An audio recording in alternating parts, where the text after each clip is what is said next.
Break के बाद स्वागत है आपका। महागठबंधन की वोटर अधिकार यात्रा का आज समापन है, जिसके तहत आज मार्च का आयोजन किया गया है और गांधी मैदान से अंबेडकर प्रतिमा तक यह मार्च निकाली जाएगी। तमाम इंडिया गठबंधन के नेता इस मार्च में शामिल हुए हैं और गांधी मैदान से यह मार्च निकल चुका है। अंबेडकर प्रतिमा तक यह मार्च चलेगा और भीड़ देखी जा रही है। इस मार्च में तमाम जो कार्यकर्ता और नेता इंडिया गठबंधन के इसमें शामिल हुए हैं, सभी के हाथों में झंडे हैं और साथ ही वोटर अधिकार यात्रा को लेकर आज समापन है। इस मार्च के जरिए संदेश देने की कोशिश इंडिया गठबंधन के नेताओं की, और ये तस्वीरें देखिए किस तरह से बैनर पोस्टर से राजधानी पटना इस वक्त पूरी तरह से पट चुका है। आरजेडी के, कांग्रेस के, माकपा माले के समर्थक नेता इस मार्च में शामिल हुए हैं। इसके अलावा ओपन जीप पर सवार हैं इंडिया गठबंधन के बड़े नेता और एकजुटता का संदेश देते हुए एसआईआर के खिलाफ, केंद्र सरकार और एनडीए के खिलाफ इस बड़े मार्च का आयोजन आज पटना में किया गया है और ये तस्वीरें हम आपको दिखा रहे हैं।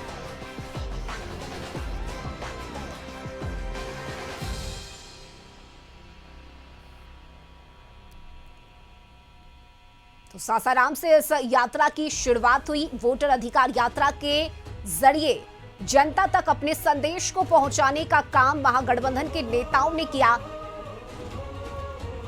और आज उसका समापन हो रहा है पटना में।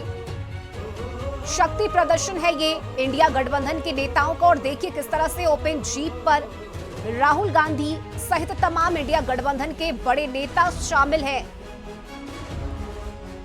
और संदेश वही कि एसआईआर नहीं होने दिया जाएगा।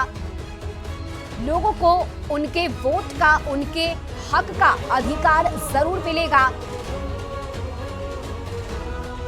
मतदाता सूची पुनर्निरीक्षण को लेकर लगातार विपक्ष इस पर सवाल खड़े कर रहा है। आरोप है कि साजिश के तहत ये सब कुछ कराया गया। एक खास वर्ग और समुदाय के लोगों को उनके वोट से दूर रखने के लिए बिहार में मतदाता सूची पुनर्निरीक्षण का काम हुआ, लेकिन अब जन जन तक अपने संदेश को पहुंचाने के लिए वोटर अधिकार यात्रा निकाली गई और आज इस यात्रा का समापन है। ये मार्च जिसमें शक्ति प्रदर्शन है ये इंडिया गठबंधन के नेताओं का। बिहार में देखिए चुनावी साल है और महज अब 2 महीने के बाद चुनाव होने हैं, लेकिन उससे पहले बिहार की राजनीति पूरी तरह से गरमाई हुई नजर आ रही है। सत्ता पक्ष और विपक्ष के बीच आरोप प्रत्यारोप का दौर जारी है, लेकिन वोटर अधिकार यात्रा के तहत एक बड़ा संदेश देने की कोशिश महागठबंधन के नेताओं की। एकजुटता का भी ये संदेश है कि इंडिया गठबंधन पूरी तरह से इंटैक्ट है, एकजुट है और एकजुट रहकर ही केंद्र सरकार के खिलाफ, बिहार सरकार के खिलाफ लड़ाई लड़ी जाएगी। वोट चोरी का आरोप लगातार विपक्ष के नेता लगा रहे हैं और इसी के तहत वोटर अधिकार यात्रा की शुरुआत की गई, जिसका समापन आज पटना में हो रहा है और इस मार्च के जरिए इंडिया गठबंधन के तमाम नेता इसमें शामिल हुए हैं। देश भर से विपक्ष के नेता आज पटना पहुंचे हैं।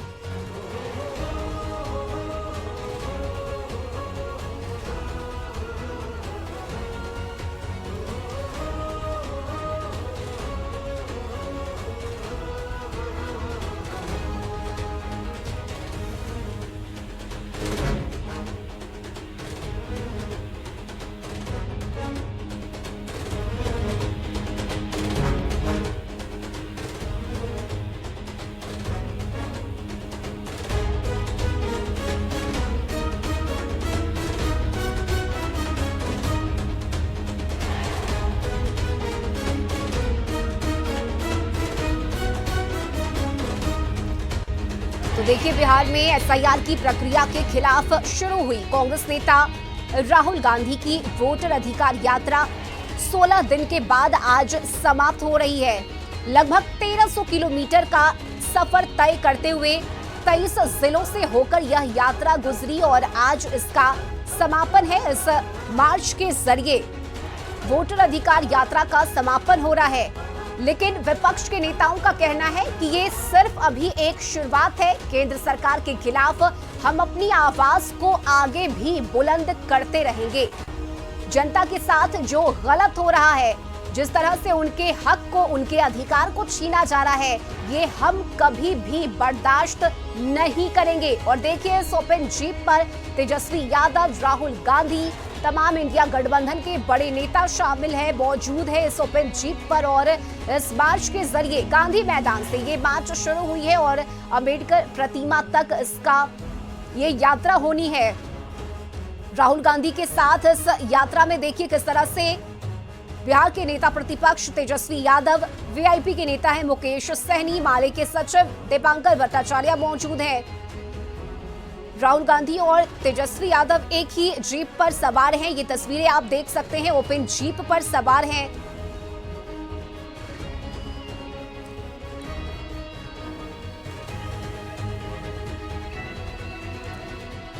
हालांकि देखिए, इस यात्रा का कितना फायदा महागठबंधन को मिलेगा, ये वोट के नतीजे के बाद, यानी कि जब चुनाव होंगे और उसके जो परिणाम सामने आएंगे उससे पता चलेगा। लेकिन इतना जरूर है कि महागठबंधन के नेता अपनी इस यात्रा से संतुष्ट नजर आ रहे हैं। जिस तरह से अलग अलग जिलों में जन सैलाब देखने को मिला, महागठबंधन के नेताओं का ये दावा है कि जनता के बीच हम अपने संदेश को पहुंचाने में सफल रहे हैं, जनता का साथ हमें मिला है और केंद्र सरकार, बिहार सरकार के खिलाफ जो हमारी ये लड़ाई है वो आगे भी जारी रहेगी। तो देखिए, इस यात्रा के तहत लगभग 1300 किलोमीटर से ज्यादा की दूरी महागठबंधन के नेताओं ने तय की।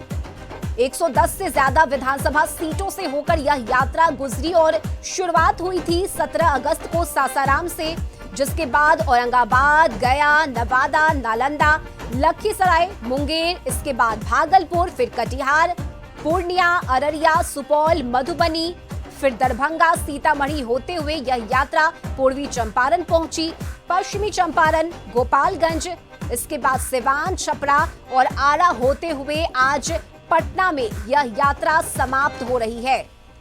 तो 110 सीटों को प्रत्यक्ष या अप्रत्यक्ष रूप से अपनी यात्रा के तहत महागठबंधन के नेताओं ने लगभग वो जो सफर है उसे पूरा किया और 80 विधानसभा सीटों पर एनडीए के घटक दलों का चूंकि कब्जा है बिहार में, ऐसे में अलग अलग क्षेत्रों में जाकर, खासकर वैसे जगह जहां पर बीजेपी की सरकार है, अब बीजेपी के नेता हैं, विधायक है, उन क्षेत्रों में जाकर अपने दबदबा को बरकरार रखने के लिए उन जगहों को चुना गया इस यात्रा के जरिए। चाहे वो मिथिलांचल के क्षेत्र की हम बात करें, इसके अलावा पूर्वी चंपारण, पश्चिम चंपारण या मगध की हम बात करें, इन तमाम जगहों पर महागठबंधन के नेताओं का फोकस रहा।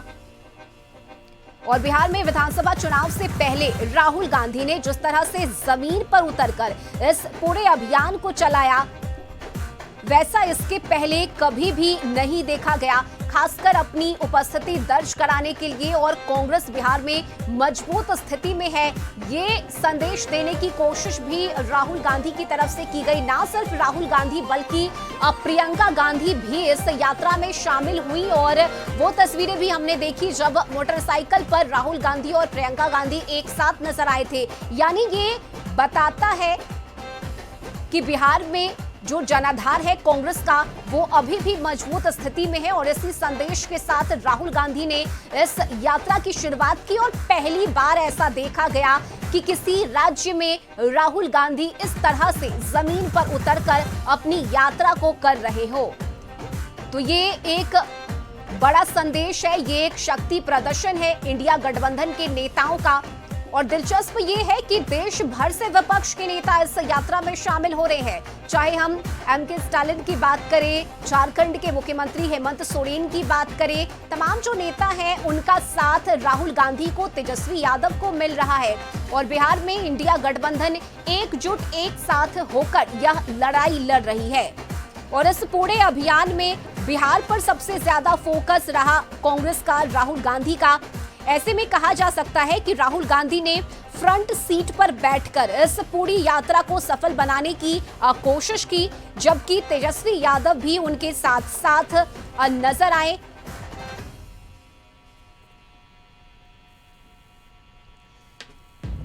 तो आगे आगे राहुल गांधी और बैक सीट पर तेजस्वी यादव की भूमिका इस यात्रा में देखी गई और माना जा रहा है कि काफी समय के बाद कांग्रेस बिहार की जमीन पर जीवंत नजर आ रही है। ऐसा पहली बार हुआ है जब कांग्रेस की भूमिका बड़े पैमाने पर बिहार में देखने को मिली। बिहार में कांग्रेस के चाहे समर्थक हो, उनके नेता हो, उनमें भी एक नया जोश, एक नया जज्बा देखने को मिला। राहुल गांधी की वोटर अधिकार यात्रा की अगर हम बात करें तो भले ही पार्टी के नेता इसे सफल यात्रा बता रहे हो, लेकिन इसका कितना फायदा होगा, क्या ये जो लोगों की भीड़ है, ये जो समर्थन मिला है पार्टी नेताओं का, क्या ये वाकई में वोट बैंक में तब्दील होगी या नहीं, इसके लिए इंतजार करना होगा। क्योंकि अब महज 2 से ढाई महीने का वक्त बचा है जिसके बाद चुनाव होने हैं बिहार में, लेकिन उससे पहले ये शक्ति प्रदर्शन, खासकर कांग्रेस की अगर हम बात करें तो कई सवाल उठ रहे थे कांग्रेस पर कि बिहार में कांग्रेस मजबूत स्थिति में नहीं है, कांग्रेस के नेता बिहार में उस तरह से काम नहीं कर रहे हैं जैसे बाकी महागठबंधन के दलों की भूमिका देखी जा रही थी। लेकिन उस वो जो एक दायरा था कांग्रेस का, उससे बाहर निकलकर राहुल गांधी ने जमीन पर उतरकर अपना एक फोकस बिहार में रखा और इस यात्रा के जरिए राहुल गांधी लगातार फ्रंट सीट पर बैठे हुए नजर आए। अलग अलग जिलों में जाकर उन्होंने जनता के बीच अपने संदेश को पहुंचाने की कोशिश की। 2020 के विधानसभा चुनाव में 70 सीटों पर कांग्रेस ने चुनाव लड़ा और इस बार भी कांग्रेस का यही फोकस है, यही मकसद है कि बिहार में ज्यादा से ज्यादा सीट पर हम अपने कैंडिडेट को उतार सके। और इसी उद्देश्य और इसी रणनीति के तहत बिहार में वोटर अधिकार यात्रा निकाली गई। लेकिन आज पटना में इस बड़े मार्च का आयोजन और शक्ति प्रदर्शन है ये इंडिया गठबंधन का, और महागठबंधन का ये मार्च पटना में गांधी मैदान से शुरू हुआ है जो कि अंबेडकर प्रतिमा तक जाएगा। और इस मार्च के दौरान भारी जन समर्थन मिलता हुआ इंडिया गठबंधन के नेताओं को देखा जा रहा है। और चलिए इसी के साथ इस बुलेटिन में अभी के लिए बस इतना ही। खबरों का सिलसिला लगातार जारी रहेगा, आप देखते रहिए कशिश न्यूज। नमस्कार।